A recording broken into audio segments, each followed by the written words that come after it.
s'enfuir en criant.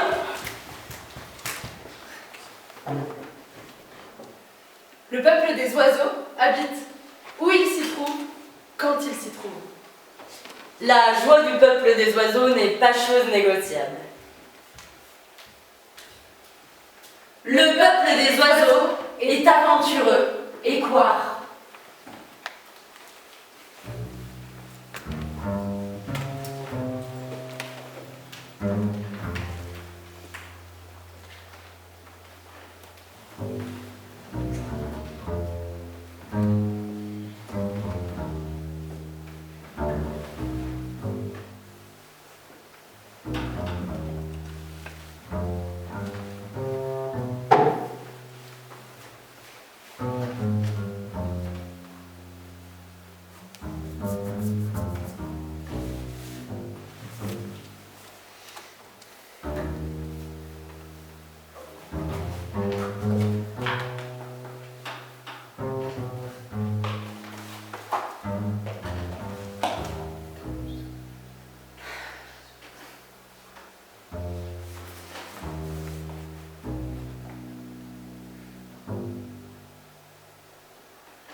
L'histoire de Verte est une histoire du ciel.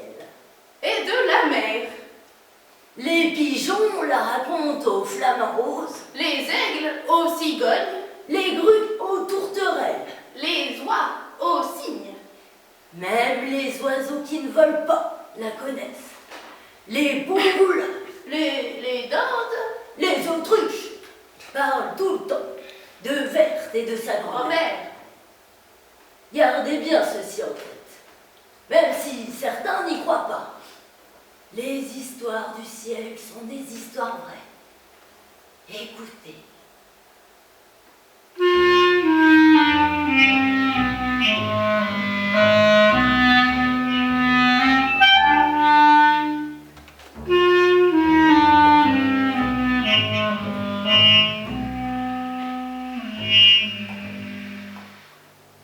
C'était la première fois qu'il y avait une telle pagaille dans le royaume des cieux. D'après ce que disaient nos anciens, jamais rien de pareil n'était arrivé. Les ailes des faucons tremblaient, Les perroquets se taisaient. les rossignols ne chantaient plus, Les pics étaient descendus des arbres. les goélands avaient envahi la forêt. Même les chouettes avaient quitté la pénombre. Tout le monde avait les mêmes mots au bec. Les humains ont appris la langue des oiseaux. Cette nouvelle avait chamboulé le ciel. Croyez-moi, il était sans dessus. Dessous. Mais le mieux, c'est que moi, corbeau boiteux, et elle, vieille pie, nous vous racontions tout depuis le départ. Ma voix est rauque, mais les oiseaux aiment m'entendre. Écoutez vous aussi.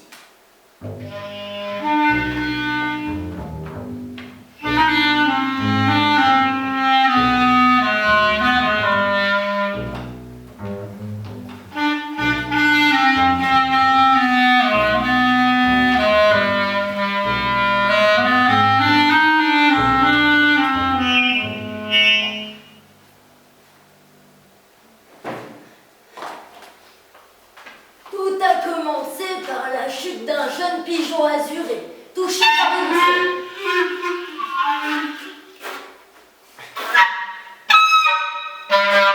Il est tombé sans un cri.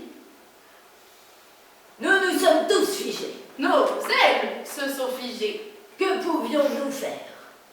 Un jeune garçon s'avançait devant le pigeon. Nous aurions pu le sauver tous ensemble.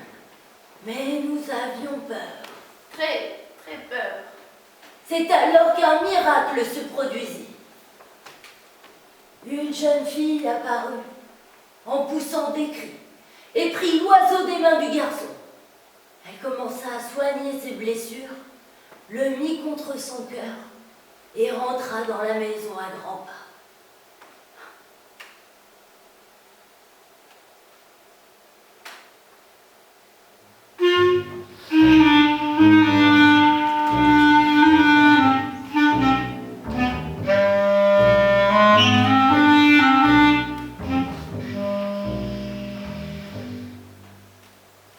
Ils restèrent longtemps à l'intérieur. Nous étions inquiets. Le soleil se leva, le soleil se coucha.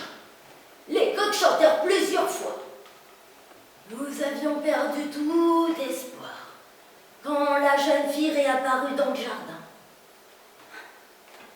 Puis l'oiseau revint se poser parmi nous. Il semblait très heureux. Il nous raconta gaiement ce qui lui était arrivé. Pendant tout ce temps, la jeune fille était restée auprès de son petit invité et l'avait nourri avec tendresse. Elle avait attendu qu'il guérisse de ses blessures. Le pigeon nous dit qu'elle ne ressemblait en rien aux autres humains, qu'on pouvait lui faire confiance. Et il s'envola malicieusement.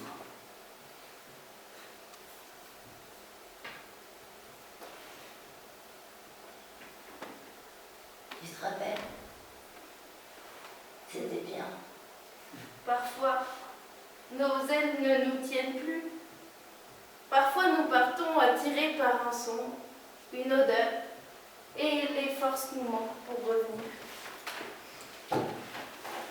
C'est ainsi que la jeune fille nous adressa à nouveau la parole.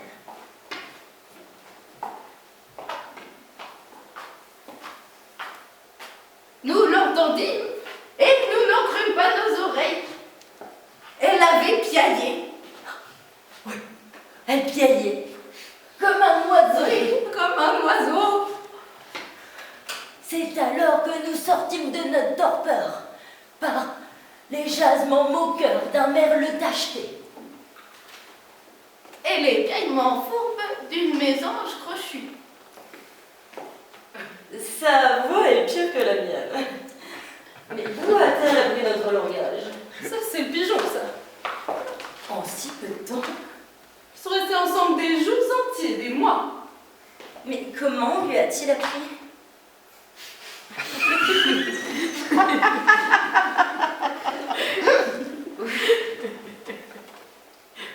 Comment?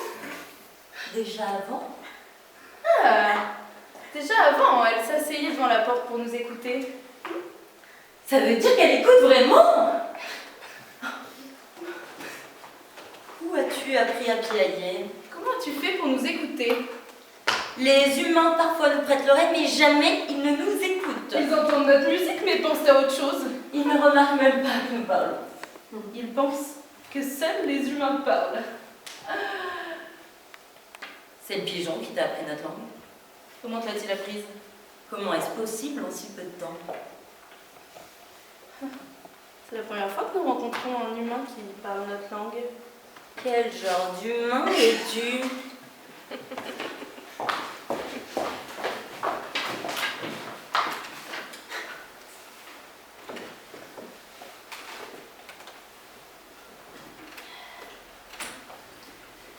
En effet, la jeune fille s'était assise devant sa porte. Elle avait écouté les sons, puis avait appris à les distinguer. Ensuite, elle était devenue l'élève du pigeon. Le pigeon ne revint pas. On disait qu'il était parti loin, avec un vol d'oies sauvages, et qu'il ne pouvait pas revenir. Parfois nos ailes ne nous tiennent plus. Eh oui.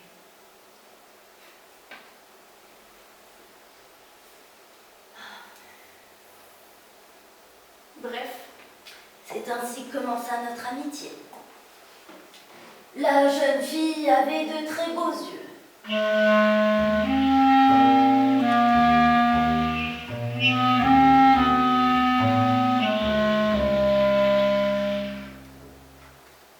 vert les yeux. La jeune fille avait de très beaux yeux.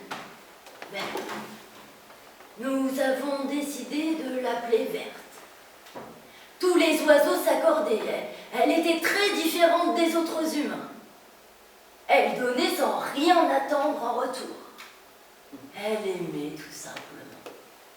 Il était impossible de ne pas l'aimer, non. Elle devint notre amie, notre nourrice, notre protectrice. Les jours d'hiver, lors des grands froids, elle nous ouvrait la maison de sa grand-mère, qu'on appelait Mamie Terre. Parce qu'elle sentait la terre.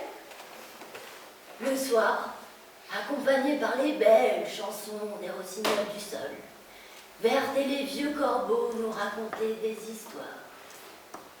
Dis, vieille fille, tu te rappelles un peu des histoires qu'elle nous faisait?